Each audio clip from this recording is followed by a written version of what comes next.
دم بخود دیکھ رہا تھا، جس پر کوئی جنون سوار تھا۔ وہ اپنے ہوش میں نہیں لگ رہا تھا، ہاں، کیونکہ ہوش میں موجود شخص کسی انسان کو اس بے دردی سے نہیں مار سکتا۔ تمہاری اتنی خود کو بچانے اور کچھ کہنے کی کوشش میں ناکام ہوتے ہوئے اس کی ناک اور منہ سے اب خون نکل رہا تھا، مگر دستگیر مصطفیٰ کو اس پر رحم نہیں آنے والا تھا۔ تجھے زندہ چھوڑ کر میں نے ایک غلطی کر دی۔ گہرا سانس لے کر پیچھے ہوتے ہوئے اب بائیں پاؤں کی مسلسل ضربوں سے اس کا چہرہ مسک کر رہا تھا۔ یہ بازار سے قدرے ہٹ کر جگہ تھی، تبھی ابھی تک یہاں کوئی نہیں آیا تھا، ورنہ سامنے لہو لہاون ہو جاتے شخص کی چیخو پکار سن کر یہاں ایک معجزہ لگ سکتا تھا۔ یا اللہ! کانپتے ہاتھ ہونٹوں پر رکھتے ہوئے وہ لرزتے دل سے دستگیر مصطفیٰ کو پھٹ جاتے دل سے دیکھے گئی۔ اس کی آنکھوں کے سامنے وہ کوئی اور ہی دستگیر مصطفیٰ تھا، وہ جو کسی چونڑی تک پر پیر نہیں رکھ سکتا تھا۔ وہ دستگیر سامنے موجود نہیں تھا۔ عین اسی وقت اس نے چہرہ پھیر کر ٹھٹرتی سنہری آنکھوں میں دیکھا اور زخرف ملک کو لگا وہ کبھی سانس نہیں لے سکے گا۔ ان سیاہ آنکھوں میں اس قدر سرد پتھر کر دیتے تاثرات تھے کہ حد نہیں۔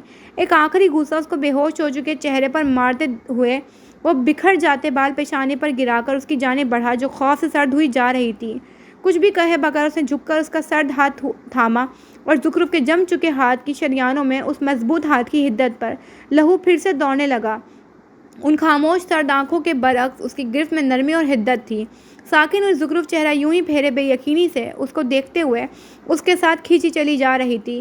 پیچھے اس شخص کو دیکھنے تک کا ہوش نہیں رہا تھا۔ اگر وہ دیکھتی تو دیکھ لیتی کہ کوئی نقاب پوش اچھی ڈیل ڈول والا شخص منصور حلاج کو کسی بوری کی طرح کندھے پر ڈالتے ہوئے مخالف سمت موجود جنگل کو جاتے راستے کی جانب بڑھ گیا تھا۔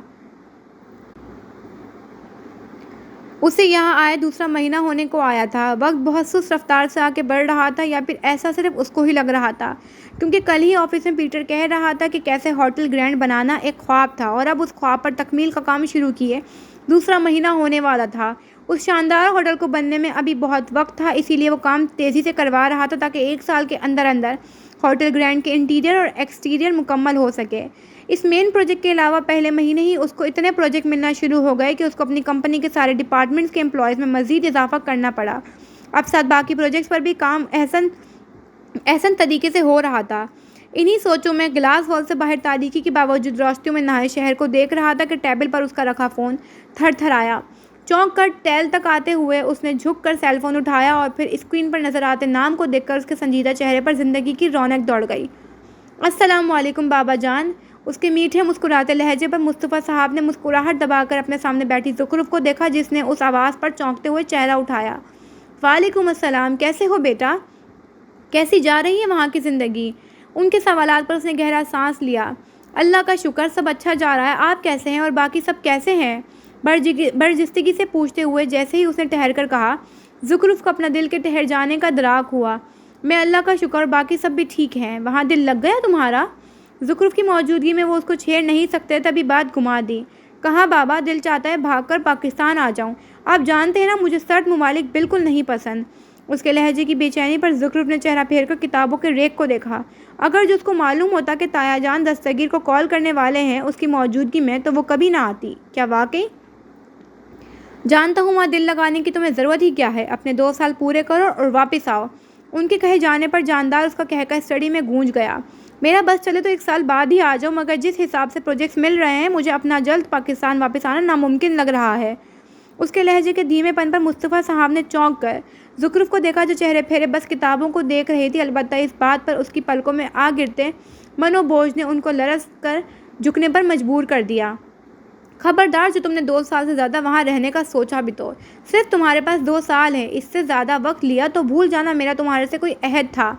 ایک دم ان کے لہجے میں جو سنجیدگی اور سختی در آئی، اس پر زخرف تک نے چہرہ پھیر کر ان کو دیکھا، جبکہ ٹیرس پر آ کر کھڑے ہوتے دستگیر جو مسکراتے ان کو سن رہا تھا، اس کی مسکراہٹ تیزی سے معدوم ہوئی اور دل کی دھڑکن وہ اتنی سست پڑ گئی کہ وہ سمجھ نہیں سکا کہ آیا اس کا دل دھڑک بھی رہا ہے یا نہیں۔ میرا یہاں رہنے کا کوئی ارادہ نہیں، بس دیکھیے گا آپ ادھر 2 سال پورے ہوئے، اگلے دن میں پاکستان آپ کی اسٹڈی میں ہوں گا۔ آنے والے وقت سے بے خبر وہ خود کو اور اسٹڈی میں بیٹھے ان 2 افراد کو خواب دیکھنے پر مجبور کر رہا تھا، آس دلا رہا تھا۔ اس کی آواز کا یقین کسی کی سنہری آنکھوں میں خواب بسا رہا تھا۔ ویسے بابا، چند لمحے سیاہ تاروں سے خالی آسمان کو دیکھنے کے بعد آہستگی سے اس نے کچھ سوچ کر کہنا چاہا، مگر ٹھہر گیا۔ ہاں کہو بیٹا۔ وہ جانتے تھے کہ جب سے وہ یہاں سے گیا تھا پورے گھر سے بات کرتا تھا، سب کی خیریت معلوم تھی اسے سوائے زخرف کے۔ وہ ہونٹوں پر 2 انگلیاں بجاتے ہوئے وہ پھر سے خاموش ہو گیا۔ سونا کیسی ہے؟ مطلب ٹھیک ٹھاک، خوشباش ہے؟ وہ جو پوچھنا چاہتا تھا وہ بابا جان سے تو پوچھنے سے رہا، جبکہ زخرف نے ساکن آنکھیں پھیر کر تایا جان کے ہاتھ میں موجود سیل فون کو دیکھا۔ تم کیوں پوچھ رہے ہو؟ زخرف کو دیکھ کر ان کی آنکھیں چمکنے لگیں، جبکہ بالوں میں بے چینی سے ہاتھ پھیرتا دستگیر ساکن ہوا۔ آپ جانتے ہیں میں کیوں پوچھ رہا ہوں؟ وہ جیسے بے بس سا ہو کر کہہ رہا تھا، جبکہ مصطفیٰ صاحب نے مسکراتی آنکھوں سے زخرف کو دیکھا، جو حیرانگی سے سیل فون کو دیکھ رہی تھی۔ اس کی الجھن کو کوئی سرا مل ہی نہیں رہا تھا۔ میں نہیں جانتا، تم بتاؤ۔ ان کے یوں پہلو تہی کرنے پر دستگیر نے کان سے فون ہٹا کر سیل فون کو گھورا۔ یہ بابا جان آج اس کا امتحان لے رہے ہیں کیا؟ بابا، اگر آپ ایسے کریں گے تو کیسے چلے گا؟ آپ سب جانتے ہیں آپ کی آس، آپ کے یقین پر ہی تو میں یہ بے وجہ کی جلاوطنی سہ رہا ہوں۔ اگر آپ ایسا کریں گے تو میں کیسے یہاں سخت اور کٹھن وقت گزار سکوں گا؟ اس کے بے ربط جملوں میں چبھی بے بسی اضطراب نے زخرف کے دل کو چونکا دیا۔ مصطفیٰ صاحب خاموشی سے اس کو سن رہے تھے۔ وہ جانتے تھے کہ اس کا ملک اور زخرف اس کے لیے کیا معنی رکھتے ہیں، ایسے میں وہ چاہتے تھے اس کی ساری باتیں زخرف سن لے۔ اور بابا پلیز امی کو سمجھائیں کہ سونا کے ساتھ اتنا بے رحمانہ سلوک مت کیا کریں، وہ اس رویے کے قابل نہیں ہے۔ آپ نہیں جانتے کہ یہاں میں کیسے ایک ایک پل اس اضطراب کے ساتھ گزارتا ہوں کہ امی پیچھے سے سونا کو آتے جاتے سخت باتیں نہ سناتی ہوں۔ آپ نے ابھی امی کے لہجے کی کاٹ اور نفرت نہیں محسوس کی بابا؟ میں نے کی تھی اور میں سن رہ گیا تھا۔ آپ میری بات سن رہے ہیں؟ ساکن رہ جاتی زخرف خالی ہوتے دل سے اس کا اپنی حمایت میں کہا گیا ایک ایک لفظ سن رہی تھی۔ وہ اس کے لیے کیوں سب سے لڑ رہا تھا؟ وہ کیوں چاہتا تھا کہ تایا جان کے علاوہ باقی سبھی اس سے محبت اور نرمی سے پیش آئیں؟ کون سا جذبہ اسے یہ سب کرنے پر اکسا رہا تھا؟ فیروزہ تائی تو کچھ اور کہتی تھی اس کے فیصلے کے بارے میں۔ میں سن رہا ہوں، انہوں نے ایک ملال بھری نظر زخرف کے سفید پردے چہرے پر ڈال کر آہستگی سے کہا۔ تم وہاں بے فکر رہ کر اپنے 2 سال پورے کرو۔ جب تک تم نہیں آ جاتے میں زخرف کو ہر ایک کے سخت رویے اور سرد و گرم سے بچا کر رکھوں گا۔ وہ اس کو ایک عزم دے رہے تھے تاکہ اس کے 2 سال وہاں سہل ہو جائیں۔ چاہتے تھے کہ آسانی سے اس کی واپسی زخرف تک ہو، مگر اس بات سے بے خبر تھے کہ دراصل اس کے قدم زخرف سے خون رنگ ہو کر ان کی زخرف تک آئیں گے، مگر آنے والے وقت کی خبر کس کو ہوتی ہے؟ وہ اس کو جنگل کے سنسان راستے سے ہٹ کر کچے راستے سے لیے آگے بڑھ رہا تھا۔ تقریباً آدھے گھنٹے سے وہ خاموشی کے ساتھ اس کے پیچھے کھینچی چلی جا رہی تھی، مگر اس کے قدم اب بے جان ہونے لگے۔ اس سے پہلے کہ وہ کچھ کہتی دستگیر نے ایک جھٹکے سے اس کا ہاتھ چھوڑا اور اس کی جانب پلٹا۔ اس کی سیاہ آنکھوں میں اس قدر سرد مہولی اور سختی تھی کہ زخرف کا دل لرز کر رہ گیا۔ وہ کیا بکواس کر رہا تھا اور تم خاموشی سے اس کو سن رہی تھی؟ آگے بڑھ کر اس کا منہ کیوں نہیں توڑ دیا؟ لہجے کے بیگانہ انداز پر زخرف کا دل کہیں اندر ہی ڈوب کر ابھرا۔ یا اللہ، اس شخص کے سامنے اس کو مزید ذلیل و رسوا مت ہونے دینا۔ صرف نفرت سے دیکھنا ہی کافی نہیں ہوتا زخرف بی بی، اپنی جانب اٹھائے جانے والے ہاتھ اور زبان کو کاٹ پھینکا جاتا ہے۔ اس کو یوں اپنی جانب ناگوار سے دیکھتے پا کر بھی وہ کہے جا رہا تھا، تم نے اس کی آنکھ زخمی کی تھی، مگر کیوں؟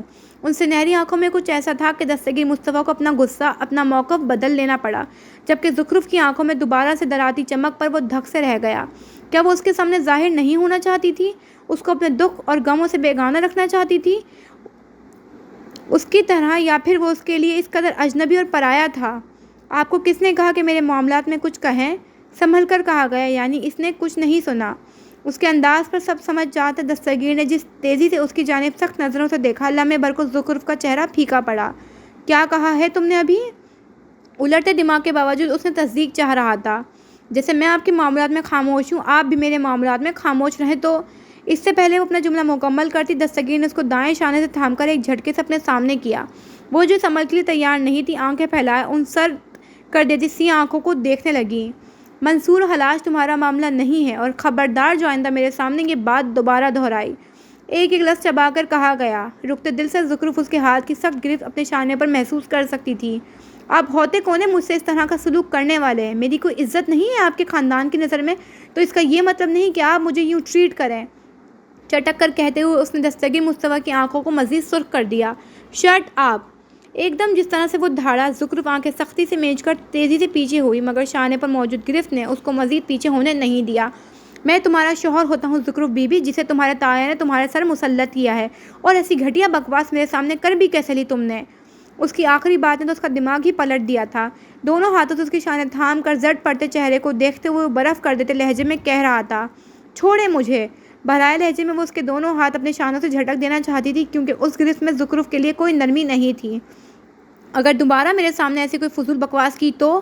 اس کی آخری بات دستگیر مصطفیٰ کا دل چھلنی کر گئی۔ تبھی وہ سر میں اٹھتی ٹیسوں کو دبائے بہت ضبط سے کہہ رہا تھا کہ زخرف نے اپنی جھکی پلکیں اٹھا کر دیکھا اور اس کے باقی کے الفاظ حلق میں کہیں اٹک کر رہ گئے۔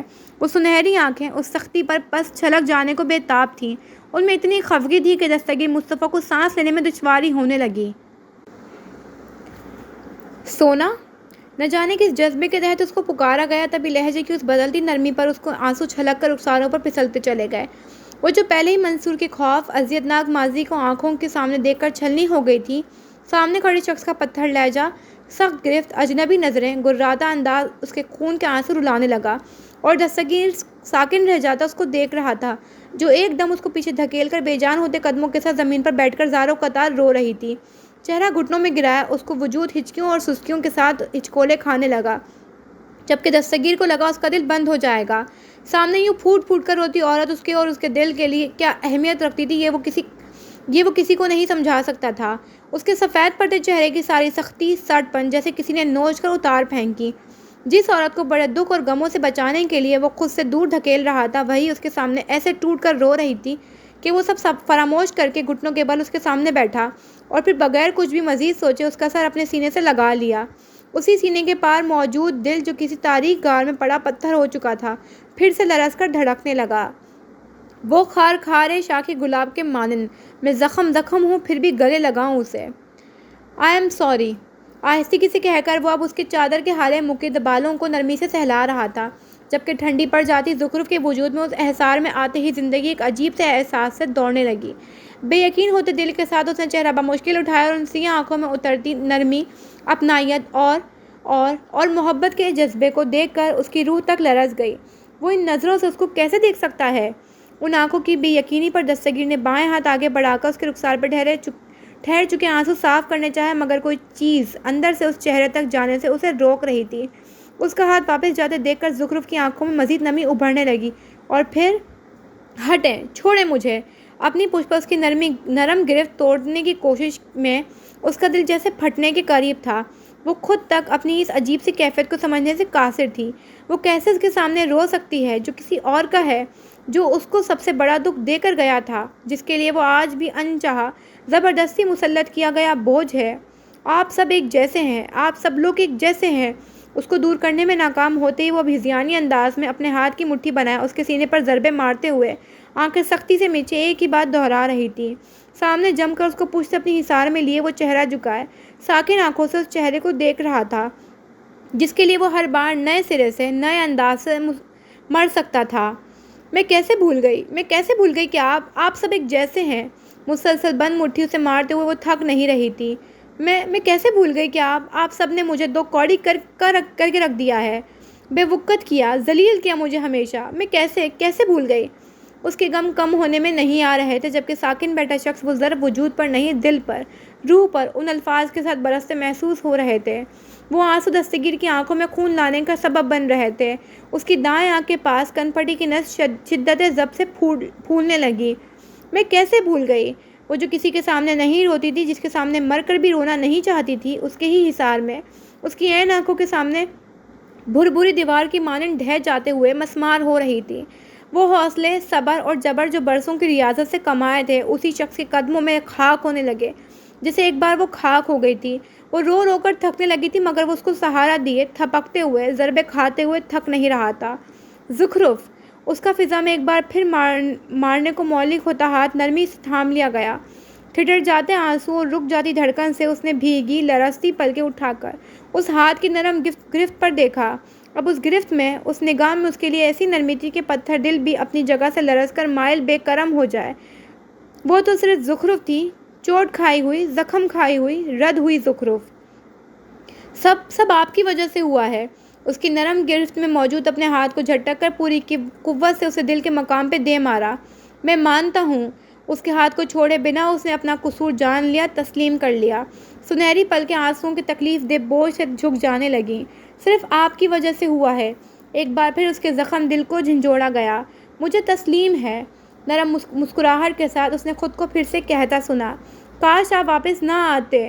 سب سے بڑا ضیاء یہی تو تھا۔ کاش! اس کی مدھم سرگوشی پر سنہری آنکھیں نہ جانے کس جذبے کے تحت لرز کر اٹھیں۔ کاش میں کبھی واپس نہ آتا، سی آنکھیں سنہری آنکھوں میں دیکھتے ہوئے ٹہر ٹہر کر کہہ رہی تھی۔ زخرف کو لگا وہ کبھی سانس نہیں لے سکے گی۔ کاش میں کبھی آپ کے گھر نہ آتی، آپ کے بغیر لڑکڑاہٹ کی وہی بات کہی جس کا پچھتاوا وہ اسے عمر بھر رہنا تھا۔ کچھ کہے بغیر دستگیر خاموش آنکھوں سے اس کے جھک جاتے چہرے کو دیکھے گیا، جس پر واضح تحریر تھا کہ اگر وقت کا پہیہ اس کے بس میں ہوتا تو اسے گھما کر وہ اس وقت میں پہنچ کر خود کو ہر حال میں اس گھر کے اندر قدم رکھنے سے باز رکھتی جہاں سے اس کو کچھ نہیں ملنے والا تھا سوائے ذلت، دھتکار اور عرضہ ہو جانے کے احساس کے۔ وہ ایک خالص محبت جو تایا جان اسے دینے والے تھے، اسے بہت بھاری قیمت ادا کرے گی، اسے کچھ خبر نہیں تھی۔ یکدم حیرانگی سے چمک اٹھی سنہری آنکھیں سامنے موجود شخص کو خود پر تیزی سے دھڑک اٹھتے دل کے ساتھ جھکتے دیکھ رہی تھیں۔ اس سے پہلے کہ وہ اس کا حصار توڑ کر ایک جھٹکے سے پیچھے ہوتی، دستگیر مصطفیٰ نے اس کی سبھی بے داغ پیشانی کو ہونٹوں سے چھو لیا۔ تیزی سے آنکھیں میچتی زخرف کو لگا اس کا دل پسلیاں توڑ کر باہر نکل آئے گا۔ کتنے ہی لمحے یوں ہی دبے پاؤں گزر گئے۔ اس کا دائیں ہاتھ اب بھی ایک مضبوط مگر نرم گرفت میں تھا، اور ماتھے پر چھوڑے گئے لمس میں جو احترام، جو محبت، جو کیفیت تھی، اس پر بند آنکھوں کے پار بھی ان دو دلوں کی دھڑکن پوری رفتار سے منتشر ہو رہی تھی۔ وہی دو دل جو ایک دوسرے کے لیے دھڑکنے کے باوجود اس بات سے خود بھی بے خبر تھے اور ایک دوسرے کو بھی بے خبر رکھے ہوئے تھے۔ تو جانتی ہے کہ تیری کس لیے جبیں بنی، میں جانتا ہوں میرے ہونٹ کیوں بنائے گئے۔ زری اور دستی تو نہیں ہو سکتے، ان کو آنے میں دیر ہو جائے گی۔ وہ سب 2 گھنٹے پہلے ہی تھکے ہارے گیسٹ ہاؤس واپس آ کر ہال میں بے ہنگم انداز میں پڑے ہوئے تھے۔ تبھی بیل بجنے پر سائم کی بات پر سب نے ایک دوسرے کو دیکھا کہ آیا دروازہ کھولنے جیسے عظیم کام کرنے کے لیے کون اپنی تھکاوٹ کو پسے پش ڈال کر اٹھے گا۔ ان سب کو تیز نظروں سے گھور کر پاؤں پر ٹک کر اٹھنے والی وردہ تھی۔ شرم تو کرنا ہی مت، نخوت سے بڑبڑا کر وہ ان سب کی دبی مسکراہٹیں دیکھ کر تیزی سے لکڑی کی سیڑھیاں اتر کر نیچے آئی۔ کون ہے؟ اس کے جھنجھلائے لہجے پر دوبارہ کھٹکاتا ارمان کا ہاتھ پیچھے ہوا۔ چہرے کا رنگ تیزی سے بدلا جبکہ چند قدم دور کھڑی گاڑی میں بیٹھے وجود کو پریشانی سے ایک نظر دیکھ کر اس نے پھر سے دروازہ کھٹکھٹایا۔ کون ہے بھائی؟ دوسری بار بڑے ہی ضبط سے پوچھا گیا جبکہ ہمت کر کے جیسے ہی دروازہ کھٹکھٹایا وردہ صاحبہ کا ضبط اتنا ہی تھا۔ کیا تکلیف ہے؟ منہ سے پھوٹو بھی۔ اس کی تیز آواز پر ارمان بھوکلا کر پیچھے ہوا۔ ایک تو یہ لڑکی اس کے جیسے اچھے بھلے مرد کا حلق خشک کر دیتی تھی۔ ایسے تو دروازہ نہیں کھلنے والا۔ دونوں بازو چڑھا کر وہ جیسے اندر بیٹھی بیکار نکمی پلاٹون کا بدلہ بھی باہر موجود غریب انسان سے لینے والی تھی۔ کچھ چاہیے تو منہ سے بتا دو ورنہ میں نے دروازہ کھولا اور مانگنے والا نہ ہوا تو بیٹا خیر نہیں تمہاری۔ مسلسل بولتے ہوئے اتنی آہستگی سے دروازے کی کنڈی کھول رہی تھی کہ سرپٹا جاتے ارمان کو آواز بھی نہیں آئی۔ تمہاری تو ایک ہی جھٹکے سے دروازہ کھول کر وہ تیزی سے باہر نکلی اور باہر کھڑا ارمان جھٹکے سے کئی قدم پیچھے ہوا۔ وہ اس اچانک گلے پڑتی مصیبت کے لیے تیار نہیں تھا۔ آپ کے منہ میں زبان نہیں ہے؟ کچھ دن پہلے تو آپ گونگے نہیں تھے۔ دونوں ہاتھ کمر پر ٹکائے وہ جس طرح تھانے دار بن کر اس کو کہہ رہی تھی، ارمان چل سا اس کا غصہ سے سرخ پڑتا چہرہ دیکھے گیا۔ کہیں آپ واقعی؟ اس کو خاموشی سے خود کو ساکن آنکھوں سے دیکھتا پا کر وہ جو ٹھٹکی تھی چمک کر بولی جبکہ ارمان نے چہرہ جھٹک کر اس کو دیکھا۔ آپ کا دماغ درست ہے یا آپ پاگل ہیں؟ اس کے سخت سنجیدہ انداز پر وردہ جو ہمنک ہوئی تھی اس کی تیوری چڑھی۔ آپ کی اتنی ہمت کہ آپ مجھے پاگل کہیں؟ اور جنگلی بلی واقعی میں اس کو پیچھے پنجے جھاڑ کر پڑ چکی تھی۔ ارمان کے کان میں موجود ٹرانسپیرنٹ آلے میں پیٹر کا زبردست قہقہا گونجا کیونکہ وہ اب ارمان کی کل والی حیرت سمجھا تھا۔ میں نے آپ سے کہا تھا نا کہ ردا کی جگہ وردہ ہوتی تو بتاتا، تو اب وہ بتا رہی ہے مگر پیٹر کو نہیں، پیٹر کے دوست کو۔ میں نے کہا نہیں، آپ سے پوچھا ہے۔ لیکن جیسے سامنے ردا نہیں وردہ کھڑی تھی ویسے ہی سامنے کھڑا شخص گلابی اردو بولنے والا پیٹر نہیں بلکہ خالص اردو بولنے والا ارمان تھا۔ وردہ کی آنکھوں کے آگے اس افزائی پر پورے تارے ناچ گئے۔ اور آپ سے پوچھے بغیر بھی میں بتا سکتا ہوں کہ آپ کنفرم پاگل ہیں۔ اسے ترکی بہ ترکی جواب دیتے ہوئے اس بات کو پسے پش ڈال چکی تھی کہ سامنے اس کے اکلوتی بھائی کا بیسٹ فرینڈ کھڑا ہے اور اس کی گاڑی میں موجود وجود باری سے اتر کر ارمان کے عقب میں ہاتھ باندھ کر کھڑا سب سن چکا ہے۔ تمہیں ابھی تک تمیز نہیں آئی کسی سے بات کرنے کی؟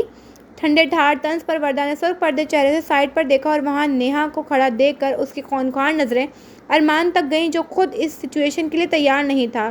ایک تو وہ کن مصیبتوں میں پھنس گیا ہے، یا اللہ! دستگیر کے بچے! اور بغیر اجازت آ دھمکنے کی تمہاری اس عادت کے بارے میں کیا خیال ہے؟ یہ کون سی تمیز ہے؟ وردہ کو وہ جو پہلے ہی ایک آنکھ نہیں بھاتی تھی اب تو بالکل برداشت نہیں تھی، جبکہ ارمان نے چونک کر اس کو دیکھا جس کا جواب لمحے کی دیر کے بغیر فٹ سے آیا تھا۔ وہ سب کے ساتھ ایسی ہی تھی اور وہ خواہ مخواہ تم؟ اس سے پہلے کہ وہ کچھ کہتی وردہ نے ایک تیز نظر سنجیدہ سے کھڑے ارمان کو دیکھا جو اس کو دیکھتے ہی نگاہوں کا زاویہ بدل گیا۔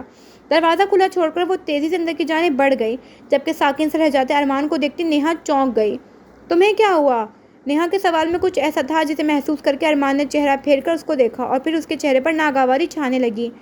آنٹی کے کہنے پر میں آپ کو یہاں لے کر آیا ہوں، اس لیے پلیز مجھے سب کے سامنے شرمندہ مت کرنا۔ وہ جانتا تھا کہ ساتھ کھڑی لڑکی کیسی ہے، نیہا کے بارے میں اس کو ایک ایک بات کی خبر تھی۔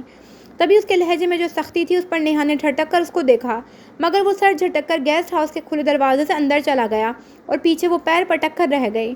ایک ایک کو دیکھ لوں گی، مٹھیاں بھیج کر بڑبڑاتے ہوئے اس کی آنکھوں میں شرارے پھوٹ رہے تھے۔ آخر کار ہوٹل گرینڈ کی تعمیر مکمل ہو ہی گئی۔ یا اللہ، پورا 1 سال لگ گیا نانا کر کے بھی۔ اس کے سامنے کرسی گھسیٹ کر بیٹھتے ارمان نے تھکتی گردن سہلاتے ہوئے جس انداز میں کہا، دستگیر کے ہونٹوں پہ مسکراہٹ چھا گئی۔ زیادہ تو نہیں تھک گئے تم؟ پرسوں سے وہ دونوں بہت مصروف تھے کیونکہ ہوٹل گرینڈ اور مین بائی پاس کی تعمیر کا کام ایک ہی دن میں مکمل ہوا تھا اور اب آفیشیل کرنے کا وقت آ گیا تھا کیونکہ خبروں میں عام پبلک میں بہت ہلچل مچی ہوئی تھی۔ تھک تو گیا ہوں مگر یہ والی زندگی جو مجھے ملی ہے اس پر میں ہر روز تھک جانے کے لیے تیار ہوں۔ ارمان کے انداز پر اس کی مسکراہٹ سمٹی۔ وہ یوں ہی نرمی سے ارمان کو دیکھے گیا جس کے چہرے پر موجود اداس سی مسکراہٹ نے دستگیر کو بھی اداس کر دیا۔ اچھا اب زیادہ نحوست نہ پھیلاؤ، ہم دونوں کو بہت کچھ کرنا ہے، سیدھے ہوتے ہوئے دستگیر نے کہہ کر ارمان کو دل سے مسکرانے پر مجبور کر دیا۔ تم جانتے ہو نا یار میں تمہارا احسان مند ہوں۔ اس کی بات کو سرے سے نظر انداز کر کے ارمان نے اچانک سے کہتے اس کو چونکا دیا۔ جب سے وہ دونوں ساتھ بزنس پارٹنر بن کر کام کرنے لگے تھے ان دونوں نے کبھی پچھلی باتوں کو نہیں دہرایا تھا۔ تم میرے شکر گزار بھی ہو سکتے ہو۔ اس کے جواب پر ارمان اس کے وجیح نرم چہرے کو دیکھے گیا۔ احسان مند کیوں نہیں؟ اس کے انداز پر دستگیر نے تعصب سے سر ہلایا۔ کیونکہ تم میرے دوست ہو، تمہاری میں نے مدد کی تھی، احسان نہیں کیا تھا جو تم احسان مند ہو۔ ہاں شکر گزاری میں اگر تم مجھے کسی اچھی جگہ کھانا کھلانا چاہو تو سوچا جا سکتا ہے۔ اس کی بات محبت سے سنتے ارمان کا قہقہ بے ساختہ تھا۔ تم نے مجھے کبھی سنجیدہ مت ہونے دیا کرو۔ ہاتھ میں تھاما پین اس کی جانب اچھالتے وہ بے حد خوش تھا کہ اس کا دوست دستگیر مصطفیٰ ہے۔ تم کبھی سنجیدہ ہو سکتے ہو، یہ اس صدی کا سب سے بڑا مذاق تھا۔ دستگیر نے اس کے کہنے پر ناک سے مکھی اڑائی جبکہ ارمان نے بمشکل اپنی ہنسی ضبط کی۔ ایک بار ہوا تھا زندگی میں، اب دوبارہ نہیں ہونا چاہتا۔ اس کی اگلی بات پر دستگیر تیزی سے سیدھا ہوا۔ اس کے چہرے کی سنجیدگی پر ارمان مسکرا بھی نہیں سکا۔ دوبارہ تم ہوئے بھی تو مار مار کر حلیہ بگاڑ دوں گا تمہارا۔ سخت لہجے پر ارمان دھیرے سے مسکرا دیا۔ ویسے یار کیا وقت تھا وہ، کبھی لگتا ہے کئی سال گزر گئے اور کبھی لگتا ہے کل کی ہی بات تھی جب میں کہتے کہتے کسی سوچ نے اس کو روک دیا۔ دستگیر ہونٹوں پر ہاتھ کی بند مٹھی بنایا اس کو دیکھے گیا۔ ویسے میں سوچتا ہوں اس دن تم نہ آتے تو کیا ہوتا؟ ارمان نے چونک کر اس کو دیکھتے ہوئے بڑا ضروری سوال پوچھا مگر وہ اس سوال پر پچھتانے والا تھا۔ تم اللہ کو پیارے ہو جاتے اور یوں میرے کان جو صبح شام تم کھاتے رہتے ہو ٹھنڈے رہتے۔ یا اللہ، تمہیں اپنا دوست بنا کر میں نے کون سا غضب کر ڈالا؟ ارمان جو بہت توجہ سے اس کی جانب چمکتی آنکھوں سے دیکھ رہا تھا پہلے ہونک ہوا اور پھر بدمزہ ہو کر پیچھے ہو گیا۔ میں کیسے بھول گیا کہ تم ایک بدذوق قسم کے انسان ہو، مطلب تم میرا دل رکھنے کو کچھ اچھا نہیں کہہ سکتے تھے؟ یا اللہ، ایک ہی دوست دیا وہ بھی کسی کام کا نہیں۔ میرا غم اس دنیا میں کوئی نہیں سمجھ سکتا کہ اس کی بے پرکی کی دعائیوں پر دستگیر سے مسکراہٹ ضبط کرنا محال ہونے لگا۔ وہ ایسا مسخرہ سا ہی تھا، مجال ہے جو کبھی وہ سنجیدہ ہو جائے۔ مجھے بہت دکھ ہو رہا ہے، بہت ترس آ رہا ہے۔ مصنوعی آنسو پہنچتے ہوئے اب یقیناً کسی نئے ڈرامے کو تیار کر رہا تھا۔ خود پر دستگیر نے مسکراہٹ دبانے کی اب کی کوشش نہیں کی۔ نہیں، زخرف بھابھی پر کہ انہیں تم جیسا بدذوق شخص ملنے والا ہے۔ ارمان کی بات پر دستگیر جو کب سے مسکراہٹ ضبط کیے بیٹھا تھا قہقہ لگا کر ہنس پڑا، جبکہ ارمان نے مسکرا کر اس کو دیکھا جس کا چہرہ زخرف کا نام سنتے ہی اتنا خوبصورت، اتنا نرم، اتنا دلکش لگ رہا تھا کہ حد نہیں۔ وہ مرد ہو کر ٹھٹک جانے لگا۔ تم بے فکر رہو، سونا کو تمہیں بہت محبت اور عزت سے سر آنکھوں پر بٹھا کر رکھوں گا۔ ایسی محبت جو آج تک کسی نے کسی سے بھی نہیں کی وہ میں کروں گا کہ تم جو ابھی کوس رہے ہو مجھے، اس کے نصیب کی بلند بختی پر ششدر رہ جاؤ گے۔ سر کرسی کی پشت سے ٹکاتے وہ اتنے جذبے سے کہہ رہا تھا کہ ارمان کرسی کے دستے پر ہاتھ رکھ کر اس پر چہرہ ٹکائے دیکھے گیا۔ ایسے کیا دیکھ رہے ہو؟ ارمان کی نظروں پر اس نے مسکرا کر ارمان کو دیکھا۔ محبت دیکھ رہا ہوں تمہارے چہرے پر، اور یہی محبت دیکھ دیکھ کر زخرف بھابھی کو دیکھنے کا دل کرتا ہے۔ ارمان کے انداز پر وہ سر جھکا کر مسکرا دیا۔ بس 1 سال مزید رہ گیا، پھر پاکستان جاتے ہی سب سے پہلے تمہیں سونا سے ملواؤں گا۔ ان دونوں کا ہی ارادہ پاکستان میں بھی ایک ساتھ بزنس شروع کرنے کا تھا، اس لیے دستگیر کی بات پر ارمان نے مسکرا کر سر ہلایا۔ انشاءاللہ۔ آنے والے وقت کی گہری چاپ قریبی سنائی دے رہی تھی، مگر ان کے کہکوں اور باتوں نے اس منحوس چاپ کو کچھ وقت کے لیے معدوم کر دیا تھا۔ تو گائز فائنلی ہماری ایپیسوڈ ختم ہو گئی ہے۔ آپ لوگوں کو ناول کیسا لگ رہا ہے، یہ والی ایپیسوڈ کیسی لگی ہے، پلیز کامنٹس کر کے ضرور بتائیے گا۔ چینل کو سبسکرائب کرنا مت بھولیے گا۔ اور ایک تو اس ناول کی ایپیسوڈز اتنی بڑی ہوتی ہیں، صرف آپ لوگوں کی وجہ سے ایک ہی دن میں ریکارڈ کرتی ہوں، ورنہ 2 دن میں ایک ایپیسوڈ چلاتی ہوں میں۔ خیر، میری اتنی محنت دیکھ کر برائے مہربانی آپ لوگ بھی اچھے کامنٹس کر دیا کریں، تاکہ میرا بھی دل خوش ہو دیکھ کر۔ باقی اب انشاءاللہ اگلی قسط میں ملیں گے، تب تک کے لیے اللہ حافظ۔